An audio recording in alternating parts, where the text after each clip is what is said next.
చంద్రబాబు నాయుడు యొక్క ఆరోగ్య పరిస్థితి గురించి కుటుంబ సభ్యుల్లో తెలుగుదేశం పార్టీ నాయకులు, శ్రేణులు, కార్యకర్తల్లో కూడా ఒకంత ఆందోళన మొదలైంది.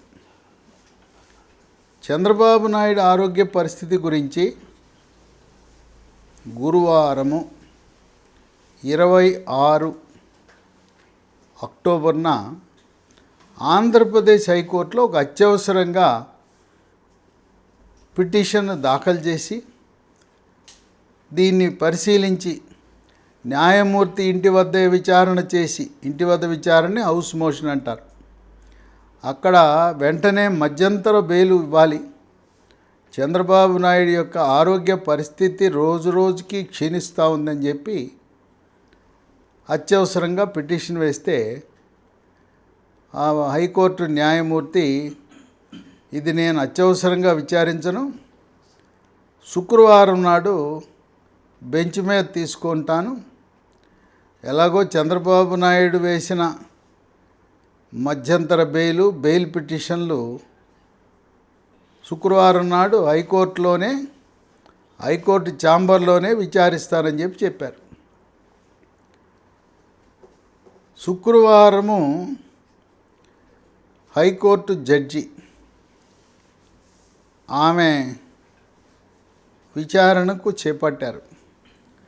విచారణ చేపట్టగానే వెంటనే వాళ్ళ భాషలో నాట్ బిఫోర్ మీ అంటారు. ఆ నాట్ బిఫోర్ మీ అంటే ఏంటంటే నేను ఈ కేసు వినటానికి నాకు ఇష్టం లేదు అని. కొన్ని సాంకేతికమైన కారణాలు ఉంటాయి. ఇక్కడ శుక్రవారం నాడు ఆంధ్రప్రదేశ్ హైకోర్టు, అది కూడా వెకేషన్ బెంచ్ అంటారు. దసరా సెలవులు ఉన్నాయి. దసరా సెలవులకి న్యాయమూర్తులందరికీ సెలవులు ఉంటాయి. అయితే సెలవుల్లో కూడా అత్యవసర న్యాయం కోసం కొంతమందిని ఈ సెలవుల్లో కూడా పనిచేయటానికి కేటాయిస్తారు. ఇప్పుడు ప్రస్తుతం సెలవు రోజుల్లో పనిచేయటానికి జస్టిస్ వెంకట జ్యోతిర్మయి ప్రతాప శుక్రవారం ఉదయము ఇంకా చంద్రబాబు నాయుడు న్యాయవాదులందరూ కూడా ఆశగా ఇంకా కేసు వాదోపవాదాలు ప్రారంభిద్దామనే లోపలే ఆమె న్యాయమూర్తి నేను ఈ కేసు వినను అన్నారు. దానికి తెలుస్తున్న కారణం ఏంటంటే చంద్రబాబు నాయుడు తరపున వాదిస్తున్న న్యాయవాదుల్లో ఒక న్యాయవాది ఒక హైకోర్టు న్యాయమూర్తి యొక్క భర్త.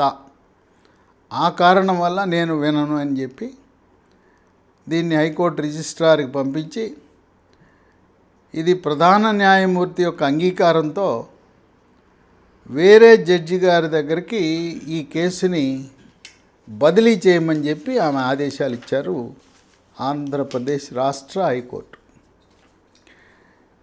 ఇది అసలు ఆరోగ్య పరిస్థితి గురించి రకరకాల పుకార్లు షికార్లు చేస్తున్నాయి. చంద్రబాబు నాయుడికి గతంలో ఆయన ఒంటి మీద దద్దుర్లు వచ్చినాయి.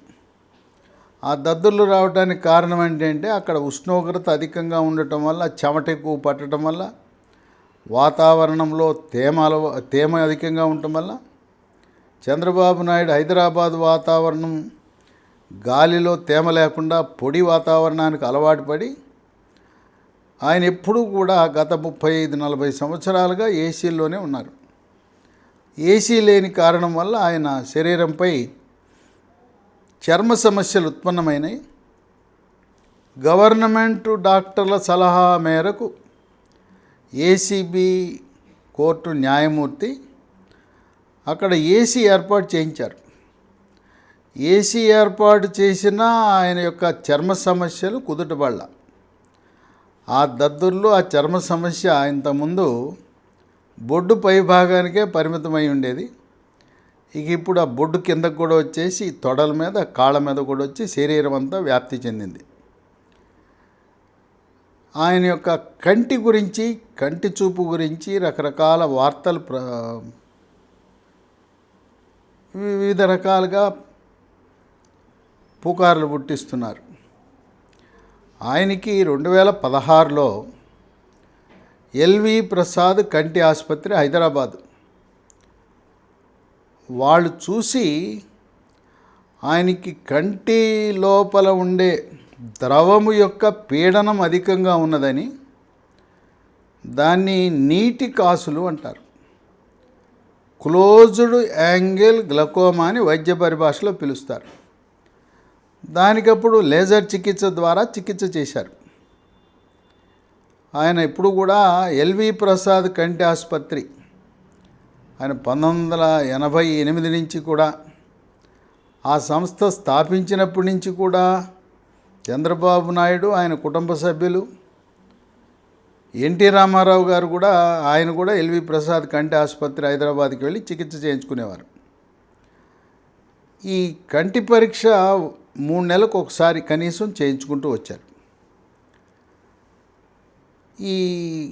ఇదిలా ఉండగా మే 23 ఈ సంవత్సరం 2023 సంవత్సరంలో కొంచెం ఆయనకి మసక కనపడింది.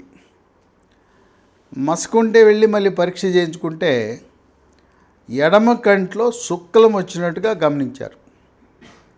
ఎడమ కంటి శుక్లానికి ఆపరేషన్ చేశారు. చేసి కుడి కన్ను శుక్లం ఇంకా ముదరలేదు, కుడి కన్ను శుక్లము 3 నెలల తర్వాత చేస్తాం, దానికోసం మీరు ఆగస్టు సెప్టెంబర్ నెలలో 3 నెలల తర్వాత రమ్మని సలహా ఇవ్వటం జరిగింది. ఇప్పుడు ఆయనకి కొంత ఆ కంటి సమస్య కూడా ఎదురైంది. కంటి చూపు, కన్ను నొప్పి, తర్వాత ఏసీబీ కోర్టు న్యాయమూర్తి, అలాగే ఆంధ్రప్రదేశ్ హైకోర్టు కూడా చంద్రబాబు నాయుడుకు ఒక వెసులుబాటు ఇచ్చింది. మీ చికిత్స కోసం చర్మ సమస్య అయినా, లేదు మీ కంటి చికిత్సకైనా, మీకు ఏది కావాలన్నా మీ వ్యక్తిగత వైద్యులతో చికిత్స చేయించుకునే సదుపాయం మేము కల్పిస్తున్నాం. మీ వ్యక్తిగత డాక్టర్లను రాజమండ్రి పిలిపించుకుని వాళ్ళ సలహా మేరకు వాళ్ళు ఇచ్చిన చికిత్స మందులు తీసుకోమని చెప్పారు. ఎల్వి ప్రసాద్ కంటి ఆసుపత్రి డాక్టర్లు వచ్చి ఆయనకి పరీక్ష చేసి తక్షణం ఎంత త్వరగా వీలైతే అంత త్వరగా కుడి కన్ను కూడా శుక్లం ఆపరేషన్ చేస్తే మంచిది, లేని పక్షంలో కంటి చూపుకు సమస్య వచ్చే అవకాశం ఉన్నదని వాళ్ళు సలహా ఇవ్వటం జరిగింది. ఇదిలా ఉంటే రాజమండ్రి గవర్నమెంట్ జనరల్ హాస్పిటల్ డాక్టర్లు కూడా ఎప్పటికప్పుడు వారిని పరీక్ష చేస్తున్నారు. కంటి డాక్టర్లు, చర్మ వ్యాధుల డాక్టర్లు, జనరల్ ఫిజిషియన్ అందరూ చూస్తున్నారు. వాళ్ళు కూడా ఎల్వి ప్రసాద్ కంటి ఆసుపత్రి డాక్టర్ల యొక్క అభిప్రాయంతో ఏకీభవించి కోర్టు అనుమతితో ఆయన వెళ్ళి కంటి చికిత్స చేయించుకోవటము, కంటికి శుక్లం ఆపరేషన్ కుడి కన్నుకు చేయించుకుంటే బాగుంటుందని సలహా ఇచ్చారని చెప్పి మీడియా ద్వారా తెలుస్తూ ఉంది. గవర్నమెంట్ డాక్టర్లు వాళ్ళు మరికొన్ని పరీక్షలు కూడా ప్రస్తుత పరిస్థితుల్లో చంద్రబాబు నాయుడు చేసుకోవటం మంచిది అని సలహా ఇచ్చారు. ఆ పరీక్షలు ఏంటంటే సిబిపి, కంప్లీట్ బ్లడ్ పిక్చర్, రెండవది మూత్రపిండాల పనితీరుని సూచించే రీనల్ ఫంక్షన్ టెస్ట్, మూడవది కాలేయము పనితీరుని సూచించే లివర్ ఫంక్షన్ టెస్ట్ అనే రక్త పరీక్ష, 4 ఆయన అక్కడ ఆ వాతావరణం వల్ల, చెమట ఎక్కువ పట్టడం వల్ల, ఏదైనా సోడియం పొటాషియం లాంటి లవణాలలో అసమతుల్యత వచ్చిందేమో చూడటం కోసం 4వ పరీక్ష కింద సీరం ఎలక్ట్రోలైట్స్ అనే పరీక్ష. 5 ఈ ఒంటి మీద దద్దుర్లు వస్తున్నాయి, ఎర్రటి మచ్చలు వస్తున్నాయి, ఏమైనా ఆయన యొక్క రక్త కణాలలో కానీ రక్తము గడ్డగట్టే విధానంలో మార్పులు ఏమన్నా జరిగినాయి అని అధ్యయనం చేయడానికి కొయాగులేషన్ ప్రొఫైల్ అనేది సూచించారు. ఇక ఆరోది ఆయనకి కొద్దిగా షుగర్ ఉంది, అది నియంత్రించుకుంటున్నారు. షుగరు నియంత్రణ ఏ మేరకు ఉన్నది అని తెలిపే HbA1c గ్లైకేటెడ్ హీమోగ్లోబిన్ అనే పరీక్ష. 7 మూత్ర పరీక్ష. 8 గుండె యొక్క పనితీరుని సూచించే ECG పరీక్ష. 9 గుండెకు స్కానింగ్ 2D ఎకో పరీక్ష. 10 ఛాతీకి ఎక్స్రే. ఇవన్నీ కూడా జైల్లో అయ్యే అవకాశం లేదు. కనుక ఈ చంద్రబాబు నాయుడు తరపు న్యాయవాదులు ఆయన ఆరోగ్య పరిస్థితి దృష్ట్యా 2 వారాల పాటు మానవతా దృక్పథంతో ఆయనని ఎల్వి ప్రసాద్ కంటి ఆసుపత్రికి వెళ్ళి కంటి చికిత్స చేయించుకునే అవకాశం కల్పించమని ఆంధ్రప్రదేశ్ రాష్ట్ర హైకోర్టుకి విన్నవించారు. దీన్ని 30వ తారీఖు సోమవారం 30 అక్టోబర్ నాడు ఆంధ్రప్రదేశ్ హైకోర్టు విచారించి తగు ఆదేశాలు ఇచ్చే అవకాశం ఉంది. ఇదిలా ఉంటే మనవడు లోకేష్ కుమారుడు దేవాంశ్ ఉన్నాడు. తాత మనవడికి అవినాభావ సంబంధం. వాళ్ళిద్దరూ ఆడుకుంటుంటారు. ఇంటి దగ్గర ఉన్నప్పుడు చంద్రబాబు నాయుడు బాగా ఇష్టపడేది ఏంటంటే మనవడితో ఆటలాడుకోవటం. మనవడు కూడా ఏం తక్కువడు కాదు, తాతను ఆట పట్టిస్తుంటాడు. తాత మనవళ్ళ బంధం అవినాభావ సంబంధం. చాలా రోజులుగా, ఇప్పుడు దాదాపు 45 రోజులుగా అవినాష్కి దేవాంశ్కి చంద్రబాబు నాయుడు కనపట్టంలా. తల్లిని అడగటం ప్రారంభించాడు. మమ్మీ తాత ఎక్కడా అని అడుగుతున్నాడు. ఆమె ఏదో ఒక అబద్ధం చెప్పేసి తాత అమెరికా వెళ్ళారు, వస్తారులే ఇంకొక వారం రోజుల్లో వస్తారని నమ్మబలికింది. పాపం అమ్మాయి కూడా ఆ దేవాంశు తాత అంటూనే మధ్యరాత్రిలో కూడా తాత అని కలవరిస్తున్నాడని చెప్పి కుటుంబ సభ్యులు వాళ్ళు తెలియపరుస్తూ ఉన్నారు. ఇదిలా ఉంటే 25 అక్టోబర్ చంద్రబాబు నాయుడు ఇంగ్లీష్లో టైప్ కొట్టిన 3 పేజీల లేఖను ఏసీబీ కోర్టు న్యాయమూర్తికి జైలు అధికారుల ద్వారా పంపించారు. చంద్రబాబు నాయుడు ఏ ఉత్తరం రాసినా, తెలుగులో రాసినా, ఇంగ్లీష్లో రాసినా దాన్ని జైలు అధికారులు చదివి అభ్యంతరము లేదు అనుకున్నప్పుడు దాంట్లో అభ్యంతరకర అంశాలు ఏమైనా ఉంటే తొలగించమంటారు. జైలు అధికారులు దాని మీద ముద్రేస్తారు. దాన్ని అప్పుడు సీల్డ్ కవర్లో న్యాయమూర్తి దగ్గరకు పంపుతారు. చంద్రబాబు నాయుడు ఏసీబీ కోర్టు న్యాయమూర్తికి తెలియపరిచిన అంశాలు చాలా కీలకమైన అంశాలు. ఒక పక్క తన ఆరోగ్య పరిస్థితిని గురించి వివరిస్తూ, కంటి చికిత్స గురించి, కంటి చూపు గురించి రాస్తూ, ఆయన యొక్క వ్యక్తిగత భద్రత, ఇక్కడ నాకేదో అనుమానం కలుగుతూ ఉంది, నన్ను తీవ్రవాద శక్తులు ఎవరైతే నన్ను అలిపిరిలో 2003 సంవత్సరంలో తిరుపతి దగ్గర నన్ను అంతం చేయటానికి ప్రయత్నించారో, ఆ తిరుమల వెంకటేశ్వర స్వామి దయా అనుగ్రహంతో నేను ఈరోజు నాకు ఒక పునర్జన్మ, అవే శక్తులు మళ్ళీ నన్ను అంతం చేయాలని జైల్లో ప్రయత్నిస్తున్నట్టుగా నాకు సమాచారం ఉంది. ఈ తీవ్రవాద శక్తులు తూర్పుగోదావరి జిల్లా, కాకినాడ జిల్లా ఎస్పీకి ఒక లేఖ కూడా రాశారు. మేము చంద్రబాబు నాయుడు పని పడతాం, ఆ రోజు తప్పించుకున్నాడు, ఇప్పుడు మా నుంచి తప్పించుకోలేడనే విధంగా ఒక లేఖ రాసినట్టుగా కూడా సమాచారం ఉంది. దానిపై పోలీస్ శాఖ ఎటువంటి చర్యలు తీసుకుంటున్నారనేది గోప్యంగా ఉంచారు.